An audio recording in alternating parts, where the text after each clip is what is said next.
नमस्कार दोस्तों। अब कनाडा एक डेवलप कंट्री तो है, उसमें कोई डाउट नहीं, क्योंकि वहाँ की पॉपुलेशन कम है। तो जो जो कंट्री कम पॉपुलेशन वाले होते हैं वो थोड़ा ज़्यादा जल्दी वहाँ पर सुख सुविधाएं उनको मिलना शुरू हो जाती है, अगर वहाँ पर गवर्नमेंट ठीक तरीके से काम करे।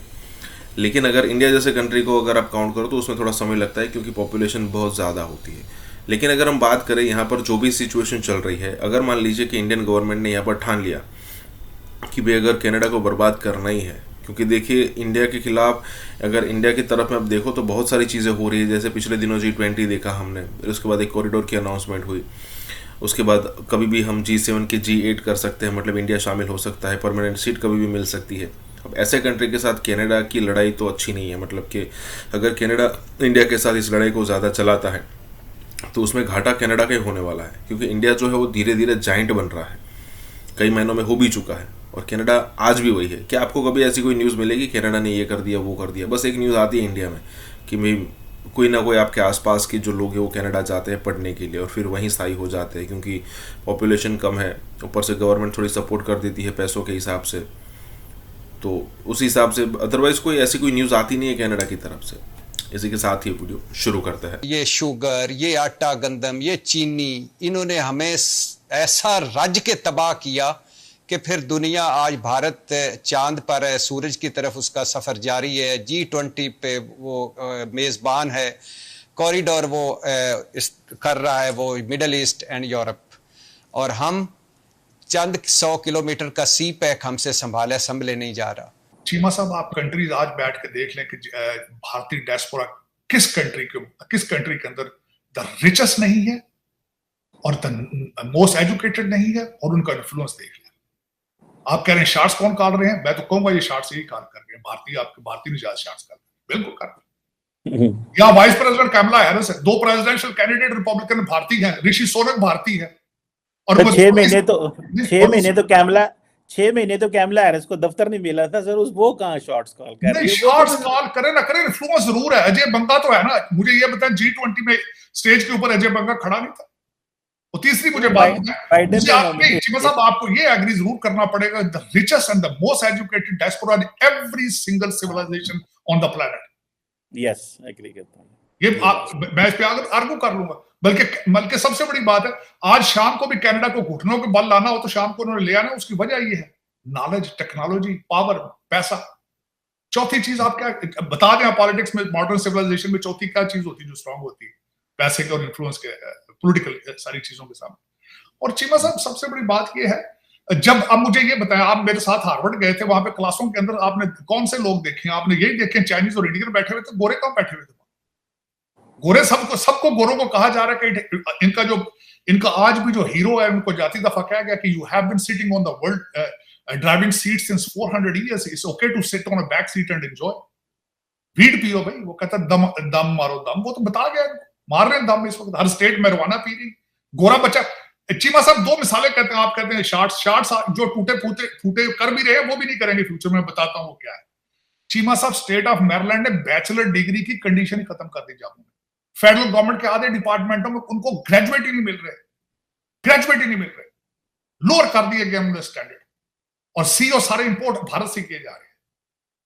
तो चीमा साहब, अगर आज टूटे फूटे ये शार्ट्स कॉल कर रहे हैं, आगे नहीं करेंगे। मैं बता रहा हूं, आप नहीं करेंगे शार्ट्स। उसकी वजह ये है, they have lost the will. इनको बता दिया गया कि यू आर, भाई आपको जरूरत नहीं, you don't have to be number 1 all the time, you don't have to be number 1 all the time. आज भी इलॉन मस्क कौन है? वो अमेरिकन थोड़ी, वो तो साउथ अफ्रीकन है। आज भी आधे लोग तो आगे सारे शार्ट्स जो वही कॉल कर रहे हैं जो बाहर से आए। ये कहां से शार्ट्स कॉल कर रहे हैं? ये शार्ट्स करने की सलाहियत नहीं रखते। ये तो इस वक्त टोटल फोकस है, सोशलिज्म है, dreaming about it. They want to become intentionally, they want to become Venezuela and Cuba. ये तो बता रहे हैं, ड्रीम कर रहे हैं सोशलिज्म के बारे में। अमीर लोगों के बच्चे का, मैं जिमा साहब, मेरा आपसे ये क्वेश्चन है, आप कभी देख ले दुनिया का जहां भी अमीर लोग होंगे, जो अरबपति खरबपति होंगे, उनके बच्चे क्या करते हैं? सारे ड्रग पे लगे होते हैं, ओवरडोज से मरते हैं। अमेरिका के अंदर जितने अमीर लोगों के बच्चे ओवरडोज से मर रहे हैं, क्यों? बोर है, ये बोर हो चुके हैं, इनके पास बिल ही नहीं है, मजबूरियों से काम किए जाते हैं। अब सीईओ के सीईओ के हेड का उसका पोर्टफोलियो पड़ेगा। 2 कमरों के घर में रहता था वो भारत के अंदर, वो पढ़ के आएगा। आप अजय बंगा का देख लें, इसका बैकग्राउंड देख लें आप अजय बंगा का। चीमा साहब मजबूरियां काम कराती हैं, तरक्की की तरफ लेके जाती हैं। हमारे फॉरेन मिनिस्टर साहब ने स्टेटमेंट दी है कि हम तो भारत से बात करना चाहते हैं, वो तो बात ही नहीं हमसे करते। आप जब भी IMF के पास जाते हैं इस तरह की बातें करते हैं, अब यूनाइटेड नेशंस में आना था, आपने बातें ये की हैं, आपका किस तरह का दिल है जी, आप उनसे बात करेंगे? जब आप मेरा मकसद इधर से कहते हैं बात करेंगे मिशाल को, तो आप मिशाल मलिक को आपने अपने कैबिनेट में लिया, एक ये मजाक है। तार साहब एक और भी थोड़ी सी डेवलपमेंट है, उस पर भी कमेंट कर दें। वो ये है कि सऊदी अरब और इसराइल के बड़े ताल्लुकात के हवाले से है कि वो चीज़ें चल रही हैं और कहा जा रहा है पाकिस्तान पे दबाव है।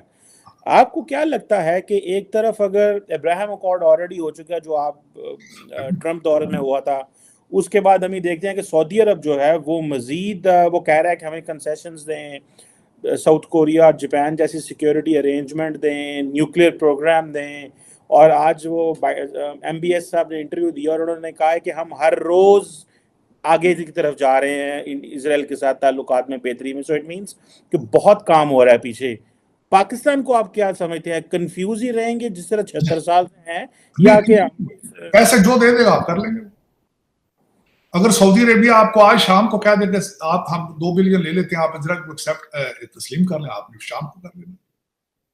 आपका तो you are for sale since so long. Cheema साहब आपकी कोई पॉलिसी नहीं है। आप चाइना आपको शाम को आज कुछ देता है, CPEC के वाले साहब उधर चले जाते हैं, सुबह IMF वालों की किस्त आज नजदीक आ जाए, उधर आ जाना। आपका क्या है? कोई पॉलिसी आपके तो है? जो एक भूखे बंदा सड़क पर बंदा बैठा हो, आधा नंगा हो और 3 दिन से खाना ना खाया हो, उसकी पॉलिसी आप उससे पूछे तुम्हारी क्या पॉलिसी? ये तो बिल्कुल वही पूछा। हाँ, उसमें ये है कि 2 बातें मैं अजीब सी, एक बात मैं भूल जाऊं, काकड़ साहब का इंटरव्यू यहाँ पे मेहदी हसन के साथ था MSNBC के ऊपर, और इन्होंने स्केड्यूल था लास्ट मिनट पे, इसको कैंसिल कर दिया गया है।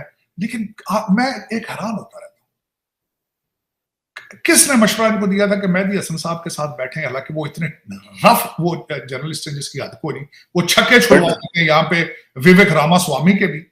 तो वो बड़ा टफ आम मदद तो अगे होंगे ही नहीं सर। मैं वही तो, विवेक रामास्वामी जो मैं जिससे बहुत इंप्रेस्ड हूं, उसके छक्के छुड़ा देता है वो मेहदी हसन। काकड़ साहब ने तो सारा कुछ बोल ही नहीं सकना, बब करना था इन्होंने उसके साथ। मशवरा किसने दिया था कि उसके सामने बैठे, फिर आके कैंसिल कर दिया। अच्छा, एक तो ये बात। हाँ, MPS साहब ने इंटरव्यू दिया अगले दिन यहाँ पे फॉक्स पे, जो मुझे सुनने का इत्तेफाक हुआ है और मैं बड़ा उस पर इंप्रेस हुआ हूँ। वेल स्पोकन एंड अथॉरिटेटिव, और उन्होंने अपनी मर्जी के जवाब दिए। MBS ने 38 साल एज उस बंदे की, और उसने remarkable he had so much grip on every single thing, और उसने डिक्टेट किया पूरे इंटरव्यू। हाँ, उसमें मैं ये कहूंगा कि आपके पास कोई चॉइस नहीं। अगर सऊदी अरेबिया का आप प्रेशर करें, मैं प्रेशर नहीं इसको कहता। प्रेशर तो वो होता है ना कि आप अगर सोच में हो जी हम ये करेंगे वो नहीं करेंगे, आपके पास ना करने की तो गुंजाइश मौजूद थी। उन्होंने आज सिग्नल आया सऊदी अरेबिया से कि हाँ भाई क्या करना है, या अच्छा मजीद पैसे ये ले लो तो एक्सेप्ट कर लो, नहीं तो अगले पैसे हमें वापस दे दो। फिर क्या करेंगे आप? मेरा ख्याल में तो आपकी पाकिस्तान की एम्बेसी वहां पहले खुलेगी, सऊदी अरेबिया की एम्बेसी बाद में खुलेगी, मुझे तो ये लग रहा है। अगर उन्हें क्या थी ना गल, वो जिस तरह मैंने बताया था ना कि भर्ती शुरू हो गई थी, गोरे करते थे, तो किसी मरासी के बच्चे को जाने लगे तो उसने ही कैसे उन्हें कहा हिटलर ਨੂੰ ਇਹ ਕਹੋ ਜੇ ਗੱਲ ਸਾਡੇ ਮੁੰਡੇ ਤੇ ਆ ਗਈ ਤੇ ਤੁਸੀਂ ਸੁਲਹ ਹੀ ਕਰ ਲਓ। ਇਹ ਗੱਲ ਹੈ ਜੇ ਸਾਊਦੀ ਅਰੇਬੀਆ ਵਾਲੇ ਨੇੜੇ ਹੋਣ ਲੱਗੇ ਤਾਂ ਤੁਸੀਂ ਤਾਂ ਪੈਕੇਜ ਦਾ ਹਿੱਸਾ ਹੋ, ਤੁਸੀਂ ਤਾਂ ਗੱਲ ਜਾਣ ਹੀ ਜਾਣਾ ਨਾ, ਤੁਸੀਂ ਤੁਹਾਡੇ ਕੋਲ ਕਿਹੜਾ ਚॉइस। ये उन कौमों से पूछे जाते हैं सवाल कि तुम्हारा क्या ख्याल है अभी इजराइल को एक्सेप्ट करें ना करें, जिनके घर में दाने हैं, जो खुद अपने पांव पे खड़े, जो खुद इंपोर्ट कर रहे हो, को एक्सपोर्ट कर रहे हो, और जिनके रूल करने वालों के बच्चे पाकिस्तान में, उनके मुल्क के अंदर। आप मुझे ये बताएं, आपका फ्यूचर प्राइम मिनिस्टर कहा जा रहा है नवाज शरीफ है या मरियम नवाज है, जो कुछ है, लंदन से हिलते जुलते हैं हर बात। ये आपके शहबाज शरीफ साहब पाकिस्तान है, एक रात रहे हैं वापस चले गए, मरियम नवाज वहां है, और 3 लोगों की मीटिंग होगी अब जाते ही वहां पे, क्योंकि इंटरनल इश्यूज आ रहे हैं आप कई। लेकिन ये क्या वजह है कि लंदन ही, हमारा लंदन और न्यूयॉर्क और टोरंटो और 25 करोड़ लोग हैं, बिल्कुल पता नहीं उनके को अकलो फहम क्या उनको बना है। और जो मेरे लोग कह देते कि जी फौज भी तो हमारे पाकिस्तानी है, वो क्यों नहीं सोच रही है कि क्या हो रहा है हमारे साथ, ये हमारे मुल्क के साथ क्या हो रहा है। जुडिशरी आपके जज कह रहे, जज क्यों नहीं सोच रहे पाकिस्तानी है ये सारे, क्यों नहीं सोच रहे कि पाकिस्तान के साथ क्या हो रहा है, क्या वजह है कि आप हर पाकिस्तानी इतना बेहिस क्यों है, बेबस क्यों नजर आता है, चाहे वो फौजी है, जज है, जो कुछ भी है। पाकिस्तान का क्यों नहीं सोच रहे सारे मिलकर कि हम पाकिस्तान कहां जा रहे हैं, as a country, as a society हम कहां जा रहे हैं, और ये कौन किस तरह रोकेगा ये। जब डॉलर रोकना हो 1 मिनट में रोक लेते हैं। पीटीआई ਨੂੰ ਲਿਤਰਾਂ ਦੀ ਪਰੇਡ ਕਰਨੀ ਸੀ 1 ਮਿੰਟ ਚ ਸਾਰੀ ਸਿੱਧੀ ਕਰ ਦਿੱਤੀ ਨੇ। 9 ਮਈ ਸਾਰਾ पूरा पीटीआई लंबी पै गई। करप्शन क्यों नहीं रोकते, क्या वजह है, क्या वजह है। एक ब्रिगेडियर फड़िया ने पीटीआई ਦੇ ਬਹਿਰੀਆ ਦੇ ਪਲਾਟ 2-4 ਵੇਚਤਾ ਫੜ ਲਿਆ ਨੇ। ਓਏ ਯਾਰ ਇੱਥੇ ਤੇ ਗੱਫੇ ਜੇ, ਹਜ਼ੂਰ ਇੱਥੇ ਤੇ ਗੱਫੇ ਜੇ, ਇੱਕ ਬ੍ਰਿਗੇਡੀਅਰ ਨੂੰ ਫੜਨ ਦਾ ਕੱਖ ਨਹੀਂ, ਇੱਥੇ ਤੇ लंबी गेम जे, लंबी गेम जे। मैं वैसे प्रोजेक्ट कर रहा हूँ, कनाडा से तस्वीरें मैं मंगवा रहा हूँ एक रियल एस्टेट बंदे से कि जो करप्ट लोगों ने जो मालात खरीदे हैं सरे के अंदर और टोरंटो में, कैश पे। मुझे कल किसी ने बताया कनाडा से कैश पे मिलियंस। चलो चीमा साहब फिर सही कह रहे हैं तार साहब। ये बातें चल रही हैं कि सही कह रहे हैं कि बहुत सारे पाकिस्तानियों ने कनाडा में बड़ी प्रॉपर्टीज खरीदी हुई हैं और कैश में खरीदी हैं, कैश में और शर्म के बजाय